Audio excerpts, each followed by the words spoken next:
السلام علیکم ورحمۃ اللہ۔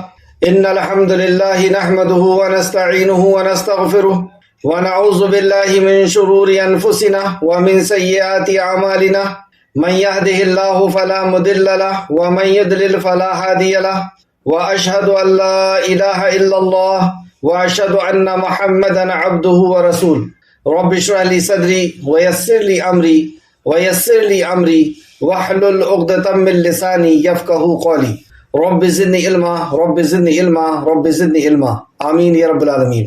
ہر قسم کی تعریف اور شکر اللہ رب العزت کے لیے لائق اور زیبا ہے، جو ساری کائنات کا ایک و تنہا خالق، مالک، مربی اور منتظم ہے۔ درود و سلام ہو انبیاء اکرام پر، خصوصاً نبی مکرم رحمت للعالمین امام الانبیاء محمد صلی اللہ علیہ وسلم پر اور آپ کے اصحاب پر۔ معزز سامعین اکرام، قرآن اپنے سامنے رکھیں، جو بھی آپ کے پاس ترجمے والا قرآن ہے وہ ساتھ میں رکھیں، پین اور کاپی ساتھ میں ہونا چاہیے، تاکہ جو دلائل بتائے جائیں گے، جو اس سے ملتی جلتی آیتیں بتائی جائے گی، اس کو آپ نوٹ کر سکیں۔ ابھی لفظی ترجمے پہ غور کرتے ہیں۔ اعوذ باللہ من الشیطان الرجیم، اے اللہ ہم تیری پناہ میں آتے ہیں شیطان سے۔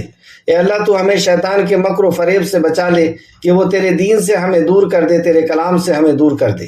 بسم اللہ الرحمن الرحیم، اللہ کے نام سے جو رحمان اور رحیم ہے۔ اس عظیم کام کو ہم اللہ سبحانہ وتعالیٰ کے نام سے شروع کرتے ہیں، جو بڑا مہربان اور بار بار رحم فرمانے والا ہے۔ هو الذی، وہی ہے جس نے، اللہ رب العزت اپنی معرفت کرا رہا ہے اپنی مخلوق کو دکھا کر کے۔ هو الذی، وہی ہے جس نے، جعل، بنایا، شمس، سورج کو، ضیاء، روشن، والقمر، اور چاند کو، نورا، نور، چمکنے والا، وقدرہ، اور اس نے مقرر کر دی، وقدرہ، اور اس نے تقدیر کو مقدر کر دی، منازل، منزلیں، لتعلموا، تاکہ تم جان لو، عدد السنین، گنتی سالوں کی، والحساب، اور حساب یعنی وقت کا حساب، ما نہیں، خلق اللہ، پیدا کیا اللہ نے، ذالک، یہ سب، اس کو، الا، مگر، بالحق، ساتھ حق کے، با مقصد پیدا کیا، بے مقصد پیدا نہیں کیا۔ یفصل، وہ کھول کر بیان کرتا ہے، تفصیل سے بیان کرتا ہے، آیاتی، اپنی آیات کو، لقومی، اس قوم کے لیے، ان لوگوں کے لیے، یعلمون، جو علم رکھتے ہیں، انا، بے شک، فی اختلافی، اختلاف میں، لیل، رات، والنہار، اور دن کے، لیل اور نہار کے، لیل و نہار کے، دن اور رات کے، وما، اور جو، خلق، پیدا کیا، خلق اللہ، پیدا کیا اللہ نے، فی السماوات، آسمان میں، والارض، اور زمین میں، لآیات، البتہ نشانیاں ہیں، لقومی، ان لوگوں کے لیے، یتقون، جو ڈرتے ہیں۔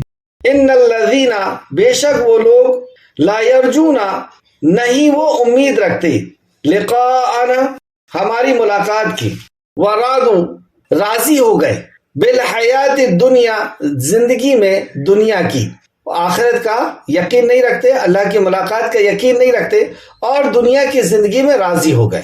اور اس کے آگے، وَاطْمَأَنَّهُمْ، اور وہ مطمئن بھی ہو گئے، مطلب اسی دنیا سے وہ مطمئن ہیں، بہا، اس پر، یعنی دنیا کی زندگی پر، والذین، اور وہ جو، ہم وہ، ان آیاتنا، ہماری آیات سے، غافلون، غافل ہیں، اور وہ ہماری آیات سے بھی غافل ہیں۔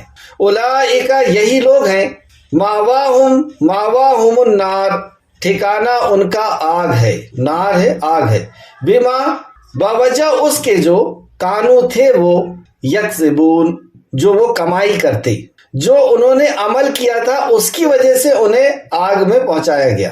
ان الذین، بے شک وہ لوگ جو، آمنو، ایمان لائے، وعملوا الصالحات، اور انہوں نے عمل کیے صالحات، نیک عمل، یہدیہم، رہنمائی کرے گا ان کی، ربہم، ان کا رب، بے ایمانہم، بوجہ اس کے کہ انہوں نے ایمان لایا، ان کے ایمان کی وجہ سے، تجری، بہتی ہے، من تحتہم الانہار، ان کے نیچے سے نہریں، فی جنات، باغات میں، نعیم، نعمتوں والے، تو اللہ رب العزت انہیں نعمتوں والے باغ میں داخل کرے گا جس کے نیچے سے نہریں بہتی ہیں۔ اور اس جنت کی کیفیت دعواہم، ان کی دعا ہوگی، ان کی پکار ہوگی، فیہا، اس میں، سبحانک اللہم، پاک ہے تو اے اللہ، وتحیاتہم، اور دعا ان کی، فیہا، اس میں، سلام، سلام ہوگی، سلام، سلام ہوگی، یعنی آپس میں بھی وہ ایک دوسرے سے سلام کریں گے، فرشتے بھی ان سے سلام کریں گے۔ وآخر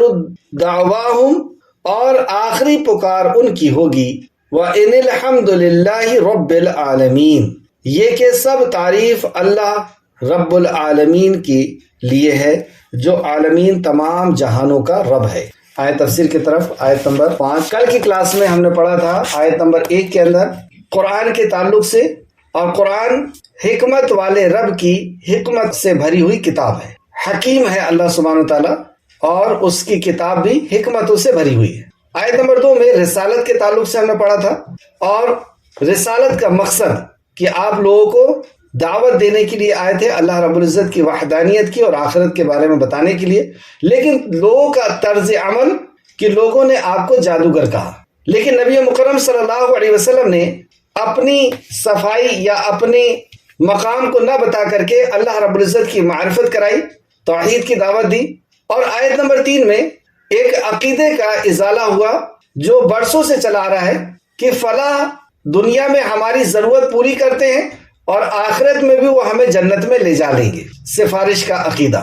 اس تعلق سے اللہ نے فرمایا کہ اللہ ہی کی اجازت کے بغیر کوئی سفارش نہیں کر سکے گا، یعنی حکم صرف اللہ کا ہوگا۔ مالکی یوم الدین، مالک صرف اللہ سبحانہ وتعالیٰ ہے، یوم الدین بدلے کے دن کا، تو وہ انصاف کرے گا، جو عمل بندہ کرے گا اس کو جزا اور سزا ملے گی، کوئی بھی کسی کو جنت میں نہیں لے جا سکتا، نہ کوئی جہنم میں۔ آیت نمبر 4 میں آخرت کا ذکر تھا، اچھے اور برے لوگوں کا انجام۔ اب آج سے ہم دیکھیں گے آیت نمبر 5، جس میں اللہ سبحانہ تعالیٰ نے اپنی تخلیق کو دکھا کر کے اپنی قدرت کا اور اپنے ہونے کا یقین دلایا۔ ایک بنیادی چیز ہم سمجھیں کہ اللہ رب العزت پر یقین کیسے آئے گا، ایمان کیسے آئے گا؟ اللہ کی مخلوق کو دیکھ کر کے کہ یہ مخلوق ہے، یہ اس بات کی دلیل ہے کہ اس کا خالق ہے۔ جیسے ہمیں کسی بلڈنگ کو بنانا ہے، گھر بنانا ہے، اور کوئی آ کر کے ہمیں یہ کہے کہ یہ صاحب ہیں جو ٹھیکیدار ہیں، اور آپ انہیں اتنے پیسے دے دیجئے، یہ آپ کا گھر بنا دیں گے، یہ وقت بھی کم لگاتے ہیں اور اسپیس بھی پورا یوز کرتے ہیں، پیسے بھی کم لیتے ہیں، اور مٹیریل بھی بہت اچھا لگاتے ہیں۔ کیا آپ یقین کر لیں گے؟ نہیں کریں گے، لاکھوں روپے ان کے ہاتھ میں نہیں دیں گے۔ کب یقین کریں گے؟ جب ان کی بنی ہوئی بلڈنگوں کو جا کر کے دیکھیں گے۔ جب آپ ان کی بنی ہوئی بلڈنگوں کو دیکھیں گے تو آپ کو یقین ہوگا کہ ہاں، انہوں نے مٹیریل بھی اچھا یوز کیا ہے، اسپیس بھی پورا یوز کیا، وقت بھی کم لیا ہے، اور پیسے بھی مناسب لیے ہیں۔ تب آپ اس کے پیچھے گھومیں گے کہ آپ ہماری بلڈنگ بنا لیجئے۔ اللہ رب العزت کو ہم کیسے پہچانیں گے؟ جب ہم اللہ کی مخلوق کو دیکھیں گے، جب ہم اللہ کی مخلوق کو دیکھیں گے کہ یہ مخلوق کو اللہ نے کیسے بنایا۔ جیسے آپ اکثر دیکھتے ہوں گے کہ سائنٹسٹ وہ بہت ریسرچ کرتے ہیں اور بتاتے ہیں کہ اس مخلوق کے اندر یہ چیزیں ہیں۔ اگزامپل کے طور پہ مچھر کے اندر اتنی لینس ہے، اس کی آنکھ کے اندر اتنے زاویے سے، اتنے اینگل سے یہ دیکھ لیتا ہے، یہ اس طریقے سے لینڈ کرتا ہے، اس طریقے سے اپنے شکار کے اوپر اترتا ہے، اور انسان اپنے آپ کو بہت کچھ سمجھتا ہے، لیکن اس کے باوجود بھی اس کا خون چرا کر کے یہ چلا جاتا ہے، اسے پتہ نہیں چلتا، اس کو سن کرنے کے لیے کٹ لگاتا ہے، اور جو نس سے خون جا رہا ہے آ رہا ہے اسی کے اندر یہ اپنی سوراخ کرتا ہے اور وہاں سے خون کو چوستا ہے، اور ایسی کئی چیزیں اس کے اندر سے بتاتے ہیں کہ ایسی عجیب و غریب چیز۔ لیکن ہمارے سائنسداں یہیں پہ رک جاتے ہیں۔ ایمان والا اس کے آگے شروع کرتا ہے، جہاں پہ اس کی یاترا ختم ہوتی ہے، جہاں پہ اس کا ریسرچ ختم ہوتا ہے، ایمان والے کی ریسرچ اور ایمان والے کی غور و فکر وہیں سے شروع ہوتی ہے، کیونکہ اس کا رب اسے وہیں سے غور و فکر کرنے کی دعوت دیتا ہے بار بار قرآن میں، کہ دیکھو تم آسمان کی طرف، دیکھو تم اونٹ کی طرف، دیکھو تم فلک کی طرف۔ تو اس کے دیکھنے سے کیا ہوگا؟ ہم ایک تو حیران ہوں گے کہ یہ کیسے بن سکتا ہے، اتنی چھوٹی سی مخلوق یا اتنی بڑی مخلوق، اور اس کے اندر یہ ساری چیزیں جو اس کی ضرورت کی تھی وہ سب رکھی گئی ہے۔ پھر اندر سے ایک بات نکلے گی کہ یہ اپنے آپ نہیں بن سکتا، ضرور اس کا کوئی بنانے والا ہے، اور پھر اس کے بعد اگر ہم غور کریں تو پتہ چلتا ہے کہ اس کو بنانے کے پیچھے ایک مقصد ہے، بے مقصد نہیں پیدا کیا گیا ہے۔ ایک تو وہ بنی کیسے ہے اس پہ غور نوٹ کریں کہ جو چیز بنی ہے وہ بنی کیسے؟ جیسے کرنٹ والی مچھلی ہے، لائٹ والی مچھلی ہے، پر والی ہے، اور پھر اسٹینڈ والی بھی مچھلی ہوتی ہے.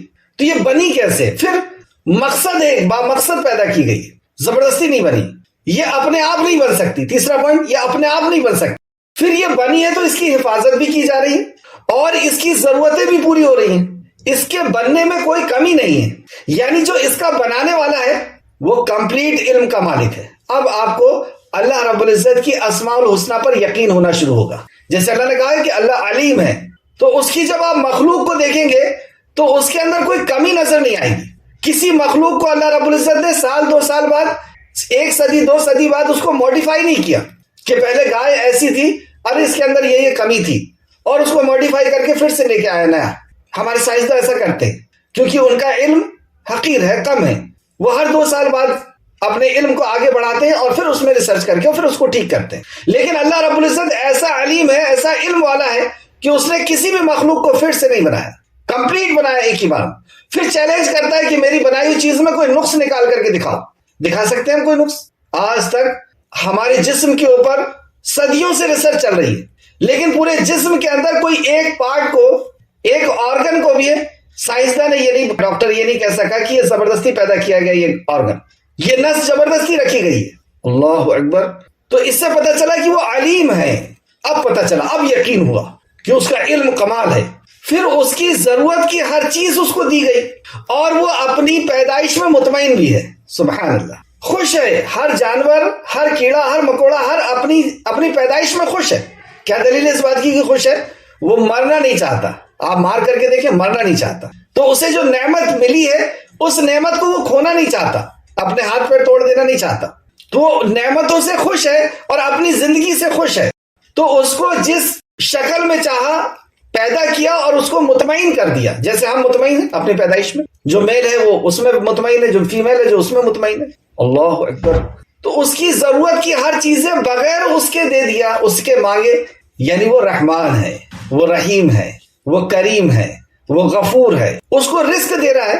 وہ بوڑھا ہے تو بھی دے رہا ہے، جوان ہے تو بھی دے رہا ہے، روزگار ہے اس کا تو بھی دے رہا ہے، بے روزگار ہے تو بھی اس کو دے رہا ہے. تو اس سے پتہ چلا کہ وہ رزاق ہے. ویل مچھلی کو بھی کھلا رہا ہے، ہاتھی کو بھی کھلا رہا ہے اور چیونٹی کو بھی کھلا رہا ہے. تو وہ رزاق ہے. اس کی حفاظت، اس کی ضرورت کو وہ جان رہا ہے، اسے دیکھ رہا ہے، اسے سن رہا ہے.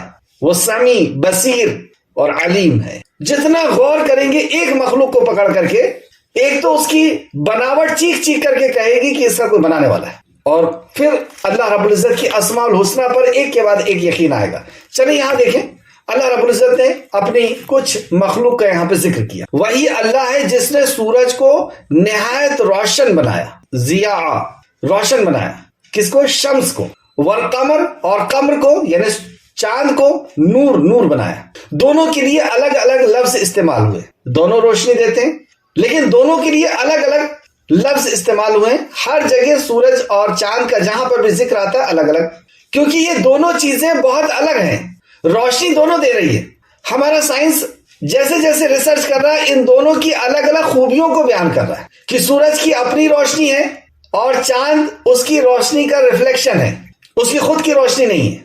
چاند کی روشنی الگ فائدہ دیتی ہے انسان کو اور سورج کی روشنی الگ فائدہ دیتی ہے. اس کے اندر حرارت بھی ہے، گرمی بھی دیتی ہے، روشنی بھی دیتی ہے، گرمی بھی دیتی ہے، اور اس کی ریز سے الگ الگ وٹامنس بھی ملتے ہیں اور بھی کئی الگ الگ کام آتی ہے. تو جیسے جیسے ہمارا سائنس ریسرچ کرتے جائے گا ان دونوں اندر فرق بتاتے جائے گا. اللہ رب العزت نے لفظوں کے اعتبار سے فرق بتا دیا کہ یہ دونوں چیزیں ایک نہیں ہیں، اس میں بہت فرق ہے. کیوں پیدا کیا؟ اس کے تو فائدے ہم دیکھ ہی رہے ہیں کہ اگر سورج نہ ہو تو ارتھ میں کوئی چیز زندہ نہیں رہے گی. جیسے باڈی میں اگر روح نہ ہو تو وہ کسی کام کا نہیں، اسی طریقے سے ارتھ سے اگر شمس کو، سورج کو ہٹا دیا جائے تو ارتھ میں کوئی زندہ نہیں بچے گا. اور صرف اسی لیے نہیں، اور بھی دیکھیں آپ کیا کیا اس کی خوبیاں اللہ سبحانہ تعالیٰ بتاتا ہے. اور اس کی منزلیں طے کی، یعنی یہ ایک ہی طریقے سے روٹیٹ نہیں ہو رہا ہے، ایک ہی طریقے سے یہ نہیں گھوم رہا ہے، یہ الگ الگ اپنی جگہ کو بدل بدل کر کے گھوم رہا ہے. یعنی اس کی منزلیں الگ الگ کر دی اللہ نے. کیوں؟ تاکہ تم سالوں کی گنتی کو معلوم کر سکو. جب چاند پہلے دن کا ہوتا ہے تو وہ الگ نظر آتا ہے، دوسرے دن کا ہوتا ہے تھوڑا بڑا، پھر اور بڑا، پھر اور بڑا. تعلق سے دوسرے جگہ بھی اللہ نے فرمایا سورہ یاسین آیت نمبر 39 34 39 کے بعد، اور چاند کی بھی ہم نے منزلیں مقرر کر دی ہیں، یہاں تک کہ گھٹتے گھٹتے کھجور کی پرانی شاخ کی طرح ہو جاتا ہے، گھٹتے گھٹتے پرانی شاخ کی طرح ہو جاتا ہے۔ اچھا، ہزاروں سالوں سے یہ طیارے چل رہے ہیں، سورج اور چاند اور زمین چل رہی ہے، لیکن ان کی رفتار میں ذرا سی بھی کمی زیادتی نہیں ہوئی۔ 1 سال پہلے جس منٹ اور جس سیکنڈ میں سورج نکلا تھا، آج 1 سال بعد اسی منٹ اور اسی سیکنڈ میں سورج نکلا ہے۔ 100 سال پہلے بھی آپ دیکھ لیں، 10 سال پہلے دیکھ لیں، 5 سال پہلے دیکھ لیں، تو اسی منٹ اور اسی سیکنڈ میں نکلا ہے۔ اتنا پرفیکٹ نظام اپنے آپ کیسے ہو سکتا ہے؟ جبکہ ہزاروں کی اسپیڈ ہے دونوں کی، 24,000 تقریباً کلومیٹر فی گھنٹے کی رفتار سے تو ہمارے ارتھ چل رہا ہے۔ پھر اتنا سسٹمیٹک طریقے سے اس کو باندھ کے رکھنا، کیا یہ اپنے آپ ہو سکتا ہے؟ تو یہ ساری چیزیں جو آیتیں آ رہی ہیں، یہ غور و فکر کرنے کے لیے آ رہی کہ ہے کوئی طاقت جو اس نظام کو چلا رہی ہے، اور کسی بھی چیز کو بے مقصد نہیں پیدا کیا۔ تو اے حضرت انسان، کیا تجھے بے مقصد پیدا کیا؟ اور چاند کی بھی ہم نے منزلیں مقرر کر دی ہیں، یہاں تک کہ گھٹتے گھٹتے کھجور کی پرانی شاخ کی طرح ہو جاتا ہے۔ نہ تو سورج سے ہی ہو سکتا ہے کہ چاند کو جا پکڑے، اور نہ ہی رات دن سے پہلے آ سکتی ہے۔ سب اپنے اپنے مدار میں، اپنے اپنے گھیرے میں، اپنے اپنے آربٹ میں گھوم رہے ہیں۔ آج سے 14.5 سال پہلے اتنی سائنٹیفک بات، اس تک پہنچنے کے لیے کئی زندگیاں کھپ گئیں اور کئی لاکھوں ڈالر خرچ ہو گئے۔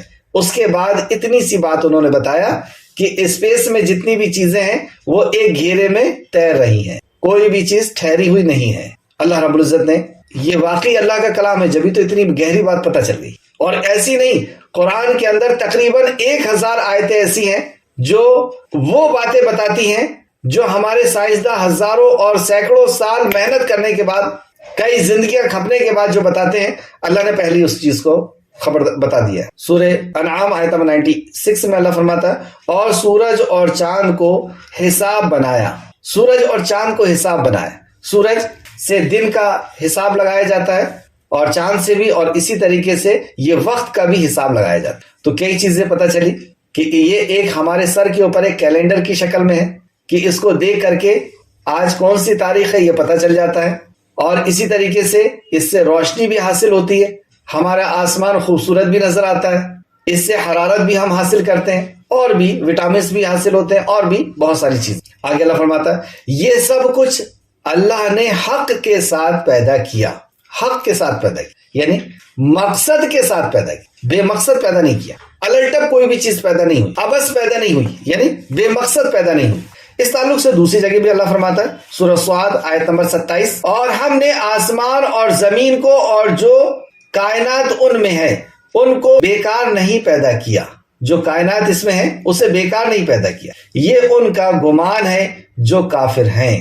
تو کافروں کے لیے آگ ہے اور بڑی ہلاکت ہے۔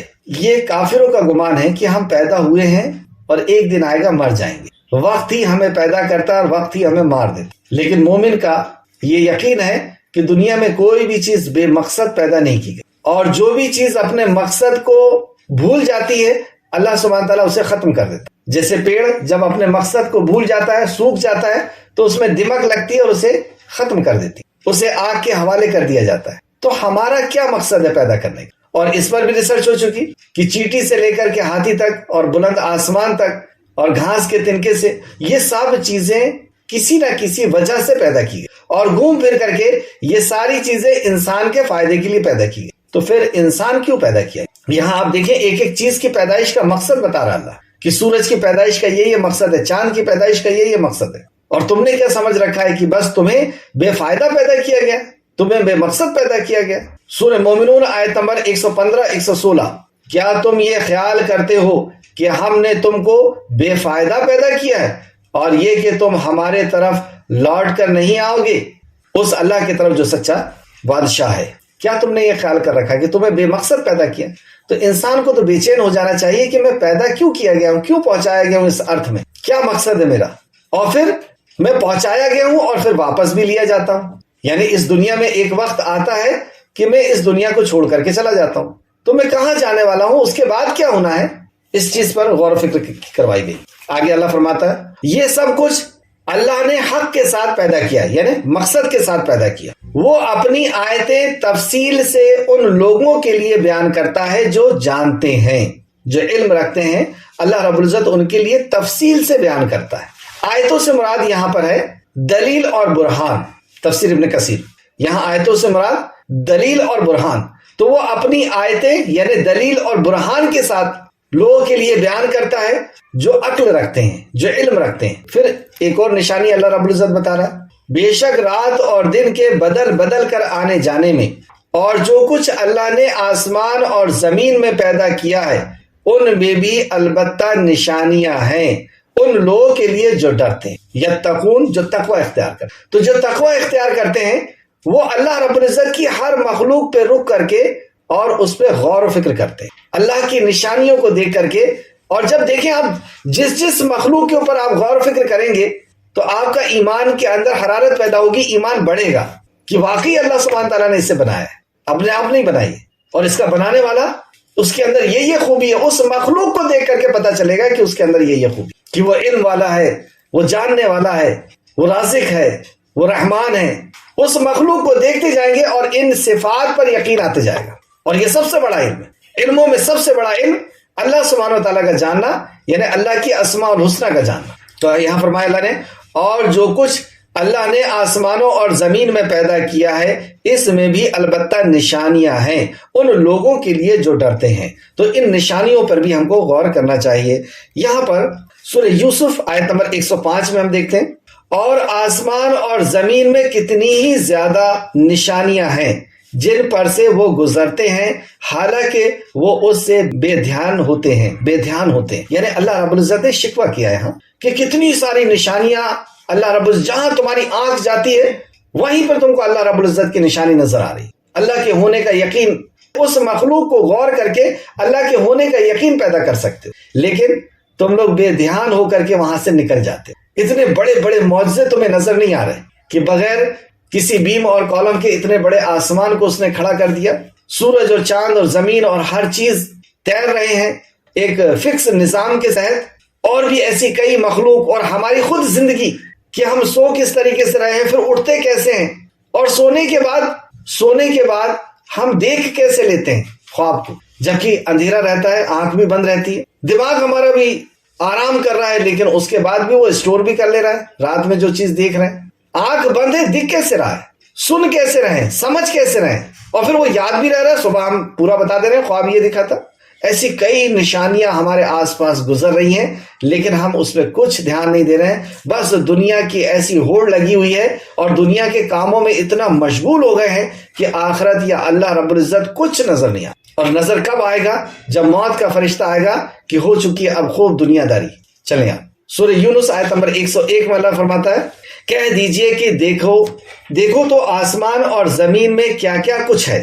دیکھیں پھر اللہ کہہ رہا دیکھو، یعنی یہ ہماری ہوم ورک نہیں ہے کہ ہمیں جا کر کے دیکھنا پڑے گا آسمان کی طرف، کیونکہ ہمارے رب نے آرڈر دیا ہے، ہم قرآن پڑھ رہے تھے اور اس نے آرڈر دیا، کیا تم نے دیکھا نہیں اونٹ کو؟ ایک محدث ہے، میں ان کا نام بھول رہا ہوں، وہ نابینا تھے، وہ کہتے ہیں اگر اللہ رب العزت نے مجھے آنکھ واپس کی تو سب سے پہلے جا کر کے میں اونٹ کو دیکھوں گا۔ اس شاگردوں نے پوچھا کیوں شیخ ایسا کیوں؟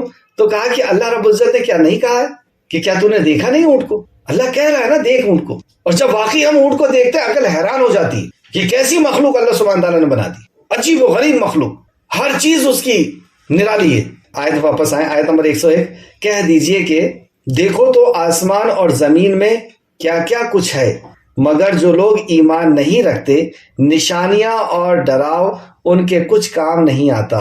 یہ نشانیاں ان کے کچھ کام نہیں آتی، یہ بڑی بڑی مخلوق، اس سے ان کے ایمان میں کوئی تازگی پیدا نہیں ہوتی، یہ اپنے ایمان کی کو زیادہ کرنے کے لیے اس کو استعمال نہیں کرتے۔ سورہ سبا آیت نمبر 9، کیا انہوں نے اس کو نہیں دیکھا جو ان کے آگے اور پیچھے ہے، یعنی آسمان اور زمین، اگر ہم چاہیں تو انہیں زمین میں دھسا دیں یا ان پر آسمان سے کچھ ٹکڑا گرا دیں، یقیناً اس میں ہر رجوع کرنے والے بندے کے لیے ضرور نشانی۔ اتنی بڑی کائنات اور یہ نظام کا چلنا اور پھر بھی حفاظت ہو رہی ہے، کوئی سیارہ آ کر کے ہمارے ارتھ سے نہیں ٹکرا رہا۔ سورہ آل عمران آیت نمبر 190، اور بھی بہت سی ہیں لیکن وقت اسی میں زیادہ ہو جائے گا اس لیے میں آگے چلتا ہوں۔ آیت نمبر 7، بے شک وہ لوگ جو ہماری ملاقات کی امید نہیں رکھتے، اب پھر سے آخرت کا یقین دلایا جا رہا ہے، بے شک وہ لوگ جو ہماری ملاقات کی امید نہیں رکھتے اور وہ دنیاوی زندگی پر راضی اور اس پر مطمئن ہیں، اور وہ لوگ جو ہماری نشانیوں سے غافل ہیں، بے شک وہ لوگ جو ہماری ملاقات کی امید نہیں رکھتے۔ تو جو لوگ اللہ کی ملاقات کی امید نہیں رکھتے ان کی صفات بتائی گئی، اور ہم اپنے آپ کو بھی دیکھ لیں کہ ہمیں آخرت پر ایمان ہے یا نہیں ہے۔ تو جس کو آخرت پر ایمان نہیں ہوتا اس کی زندگی ایسی ہوتی ہے، کیسے؟ اور وہ دنیاوی زندگی پر راضی ہیں اور اس پر مطمئن بھی ہیں۔ دنیا ہی چاہیے ان کو، یہاں کی عزت چاہیے، یہاں کی شہرت چاہیے، یہاں کی دولت چاہیے، یہاں کا منصب چاہیے، مقام چاہیے، اور اسی پہ مطمئن ہے۔ اس کے آگے کچھ اور راہ نہیں ہے ان کے پاس، کوئی اور جستجو نہیں ہے کہ ہمیں قبر میں بھی ٹھیک سے رہنا ہے، حشر میں بھی ٹھیک سے رہنا ہے، اور پھر جنت چاہیے۔ کچھ نہیں، دنیا میں ہی اطمینان ہو گیا، بس یہی مل جائے ہمیں۔ ہے صفت وہ؟ دیکھیں پھر سے، بے شک وہ لوگ جو ہماری ملاقات کی امید نہیں رکھتے۔ تو جو امید نہیں رکھتے ہیں ان کی صفت، اور وہ دنیاوی زندگی پر راضی اور اس پر مطمئن ہیں۔ کیوں ایسا ہو رہا ہے ان کے ساتھ؟ اس کا بھی جواب، اور وہ لوگ ہماری نشانیوں سے غافل ہیں، ہماری آیتوں سے غافل ہیں، اس وجہ سے ان کا یہ حال ہے۔ اللہ کی آیتوں سے غافل ہیں۔ آیتوں سے یہاں پہ نشانیاں بھی ہیں اللہ رب العزت کے دن اور رات کا ہونا۔ دیکھیں اللہ رب العزت کی معرفت کیسے حاصل کی جاتی ہے؟ دو طریقے اس کے قرآن نے بار بار ریپیٹ کیا ہے۔ پہلا یہ کہ مخلوق خود اس بات کی دلیل ہے کہ اس کا خالق ہے، کریشن خود اس بات کی دلیل ہے کہ اس کا کریٹر ہے، بنی ہوئی چیز خود اس بات کی دلیل ہے کہ اس کا کوئی بنانے والا ہے۔ ایک تو یہ ہو گیا کہ یہ جو مخلوق ہم دیکھ رہے ہیں یہ دلیل ہے کہ اس کا بنانے والا ہے۔ دوسرا، دن اور رات کا ہونا، بارش کا ہونا، گرمی اور ٹھنڈ کا ہونا۔ جیسے ابھی ہم اس ہال میں بیٹھے ہوئے ہیں اور باہر نکلیں گے، گاڑی کے اوپر بارش کے قطرات نظر آئیں، پیڑ کے اوپر، اور روڈ جو ہے وہ گیلی نظر آئے، تو یہ اس بات کی نشانی ہے۔ کس بات کی نشانی ہے؟ کہ بارش ہوئی ہے۔ تو یہ جو دن ہو رہا ہے، رات ہو رہی ہے، بارش ہو رہی ہے، یہ اس بات کی نشانی ہے کہ اس کا کوئی رب ہے، اس کا کوئی کرنے والا ہے، اس کا کوئی خالق ہے۔ اپنے آپ نہیں ہو سکتا یہ۔ تو اللہ کی معرفت کے لیے یہ دو اہم اصول نوٹ کر لیں، ایک تو مخلوق، اور دوسرا مخلوق کا گردش کرنا یا مخلوق کا عمل۔ اس آیت میں تین اہم باتیں ہیں۔ بے شک وہ لوگ جو ہماری ملاقات کی امید نہیں رکھتے۔ تو جو لوگ امید نہیں رکھتے ان کی صفت بتائی گئی، اور وہ دنیاوی زندگی پر راضی اور اس پر مطمئن ہیں۔ ہم اپنے آپ کو دیکھیں، کیا ہم بھی اسی دنیا کی زندگی میں راضی اور مطمئن ہیں، یا جنت کے لیے روز کچھ کرتے ہیں، جہنم سے بچنے کے لیے روز کچھ کرتے ہیں؟ کیا ہم اپنے اعمال کا محاسبہ کرتے ہیں کہ آج دن بھر میں نے کون سے اعمال کیا ہوں؟ جنت والے کتنے اعمال کیا، جہنم والے کتنے، کتنا جھوٹ بولا، کتنی غیبت، کتنی چغلی، کتنا دھوکہ، اور کیا کچھ سوچا ہوں میں نے دن بھر میں؟ دنیا کے بارے میں سوچا ہوں یا آخرت کے بارے میں؟ اللہ اکبر! میں خود بھی اپنا اگر حساب لوں کہ آج دن بھر میں نے آخرت کے بارے میں زیادہ سوچا ہوں یا دنیا کو حاصل کرنے کے بارے میں زیادہ سوچا ہوں؟ سوتے وقت میں کیا سوچ کر کے سوتا ہوں؟ ہم اگر اپنا ایگزام لینا چاہتے ہیں تو سوتے وقت ہم اپنا ایگزام لے لیتے ہیں کہ انسان کی جس چیز کی چاہ ہوتی ہے وہ سوتے ہوئے وہ سوچتا ہے۔ ہم کہاں الجھے ہوئے ہیں؟ اس حقیر دنیا کے اوپر الجھے ہوئے ہیں۔ صبح سے شام تک کوئی ڈیمانڈ ہمارے دماغ میں گھوم رہی ہے کہ یہ چاہیے، یہ چاہیے۔ کیا کبھی جنت کی بھی ڈیمانڈ ہمارے ذہن میں آئی ہے؟ یعنی ہم دنیا میں مطمئن ہو چکے، دنیا ہی چاہیے تو اللہ دنیا ہی دے دے گا۔ اللہ سے جو چاہتے ہیں اللہ وہ عطا کر۔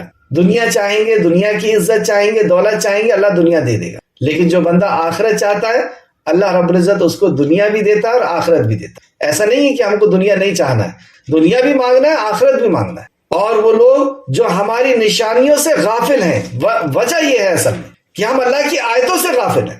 نبیوں کے معجزات کو دیکھیں، نبی کی سیرت کو دیکھیں، قرآن کی آیتیں دیکھیں، اللہ کی نشانیوں کو دیکھیں، دن اور رات کے ہونے کو دیکھیں، یہ سب آیتیں ہیں۔ آیت نمبر 8، اولئک، وہی ہیں جن کا ٹھکانہ دوزخ ہے، ان اعمال کی وجہ سے جو وہ کمائی کرتے تھے۔ مطلب دنیا کی زندگی کو سب کچھ سمجھ لیے تھے، اسی میں مطمئن ہو گئے تھے، یہی چاہیے، اور آیتوں سے پہ دھیان نہیں تھا ان کا، اللہ کی نشانیوں پہ کوئی توجہ نہیں تھی، اللہ کی معرفت کے لیے کوئی جد و جہد اور کوشش نہیں تھی، اللہ کے حکم کو پورا کرنے کی کوئی جد و جہد اور کوشش نہیں تھی۔ وہی ہے جن کا ٹھکانہ دوزخ ہے، ان اعمال کی وجہ سے جو وہ کماتے تھے۔ پچھلی کلاس میں گیا کہ ان کا یہ عقیدہ ہے کہ فلاں ہمیں بخشوا دیں گے، وہ ہمیں جنت میں لے جا لیں گے، وہ ہماری سفارش کر دیں گے۔ یہاں اللہ رب العزت نے اس عقیدے کا رد کیا کہ جو تمہیں جنت ملے گی اور جہنم ملے گی وہ تمہارے اعمال کی وجہ سے ملے گی، کوئی بھی وہاں تمہیں جنت اور جہنم میں نہیں لے جا لے گا۔ یہاں تک تو ہوا وہ لوگوں کا انجام جو غافل ہیں، اور وہ لوگ جنہوں نے غور و فکر کیا، ایمان لائے، ان کے تعلق سے اللہ فرماتا ہے بے شک جو لوگ ایمان لائے اور انہوں نے نیک اعمال کیے۔ دیکھیے ایمان اور عمل صالح یہ قرآن میں تقریباً 100 مقام پر آیا ہے کہ جنہوں نے ایمان لایا اور عمل صالح کیا، اور اس کے بعد اللہ رب العزت نے انہیں بشارت سنائی ہے، خوشخبری سنائی ہے جنت کی اور دنیا کی۔ 100 مقام پر کام کتنے کرنے کا کہا؟ 2، ایمان لانا اور عمل صالح کرنا۔ عمل صالح کس کو کہتے ہیں؟ نیک عمل۔ نیک عمل، کوئی عمل نیک عمل کب بنتا ہے؟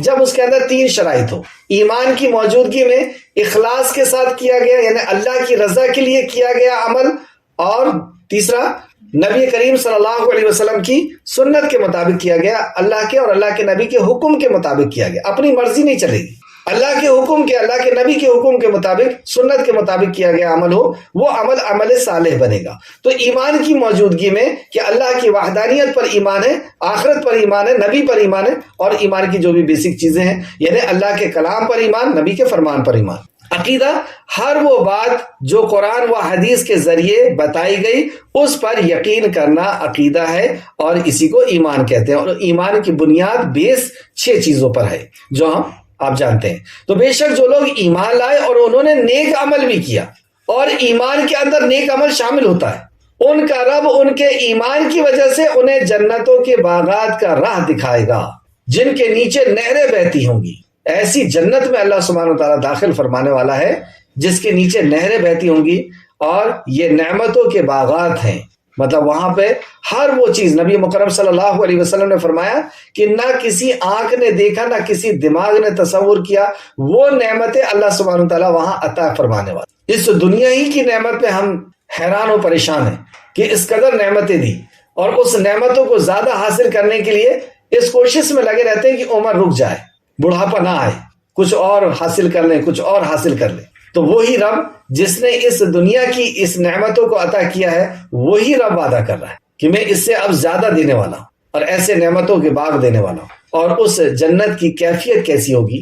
تو جنت میں جانے کا سبب کون سا عقیدہ اور کون سا عمل بتایا گیا؟ آیت نمبر 7 میں اگر ہم دیکھیں، 7 اور 8 میں، تو جنت میں جانے کا سبب کیا تھا؟ جنت میں جانے کا سبب، اور جہنم میں جانے کا سبب کیا چیز بنی؟ 7 میں جہنم میں جانے کا سبب کہ اللہ کی آیتوں پہ اس نے غور فکر نہیں کیا، دنیا کی زندگی پہ مطمئن ہو گیا، اور اللہ کی ملاقات پر یقین نہیں تھا، یعنی آخرت کا انکار۔ اور جو آخرت کا انکار کرتا ہے اس کی دنیا کی زندگی میں ہی وہ مطمئن ہوتا ہے، دنیا کو ہی حاصل کرنا، ایک ہی گول رہتا ہے اس کے پاس، ایک ہی ایم رہتا ہے، دنیا دنیا دنیا۔ اور تیسری وجہ کہ اللہ کی نشانیوں پہ کوئی غور و فکر نہیں، یہ وجہ بنی اس کی جہنم میں جانے کی۔ یہ 3 وجہ بنی کہ آخرت کا یقین نہیں تھا، اور دنیا کی زندگی کو سب کچھ سمجھ لیا تھا، مطمئن ہو گیا تھا، اور اللہ کی نشانیوں پہ غور و فکر نہیں۔ اور جنت میں جانے کی وجہ کیا بنی؟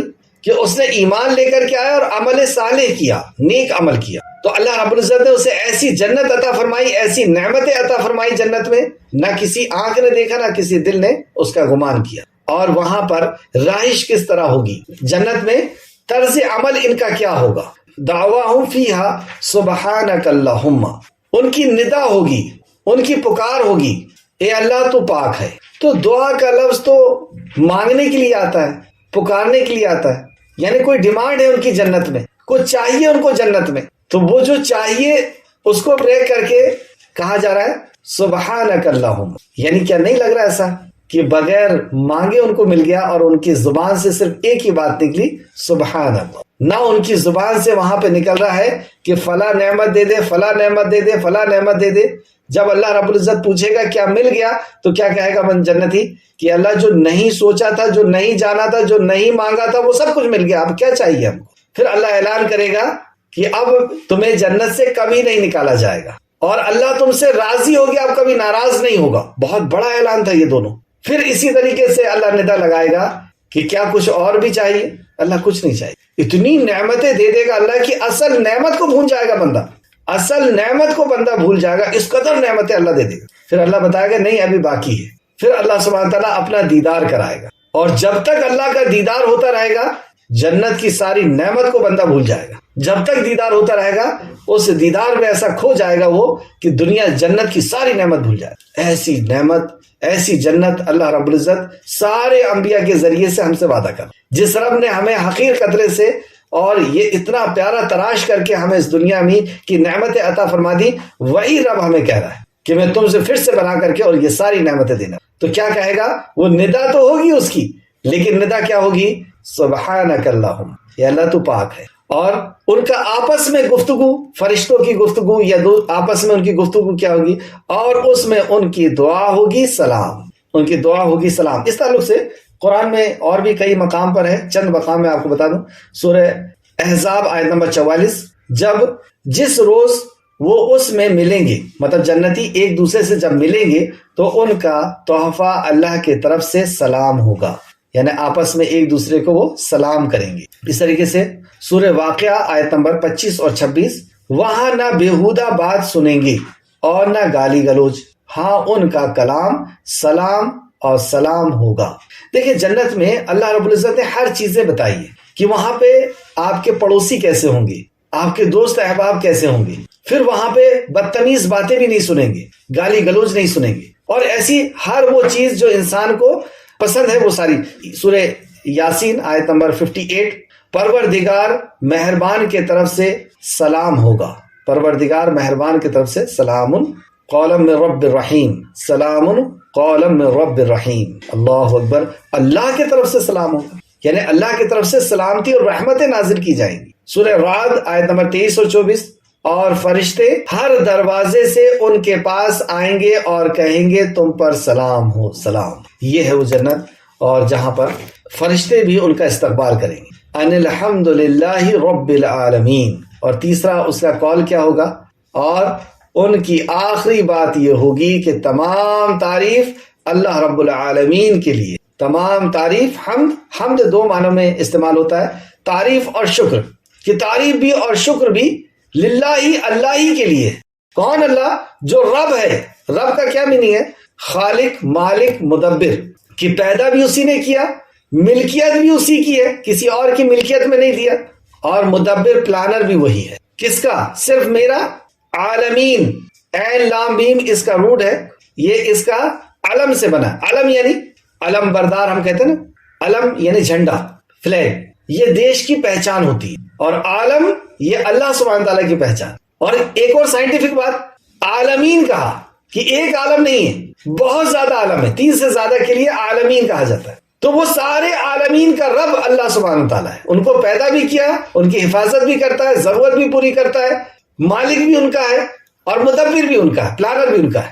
اس کے لیے ہے ان الحمد، تعریف اور شکر اللہ ہی کے لیے جو رب ہے، عالمین، سارے عالم. اسی پہ میں اپنی بات کو کمپلیٹ کرتا ہوں. یہاں پہ ایک رکوع بھی ہو چکا ہے، کل سے 11واں آیت رہے گی. جہاں تک ہم نے پڑھا، اے خالق مالک ہمیں اس میں مزید غور و فکر کرنے کی تو توفیق عطا فرما. جب تک ہمیں زندہ رکھ، ایمان، اخلاص اور عمل صالح کے ساتھ ہمیں زندہ رکھ. ہمارا خاتمہ بالخیر فرما، اور نیکوکاروں کے ساتھ ہمارا شمار فرما دے. آمین یا رب العالمین. اللہم صلی علی محمد وعلی آل محمد کما صلیت علی ابراہیم وعلی آل ابراہیم انک حمید مجید. اللہم بارک علی محمد وعلی آل محمد کما بارکت علی ابراہیم وعلی آل ابراہیم انک حمید مجید. آمین یا رب العالمین. السلام علیکم ورحمۃ اللہ.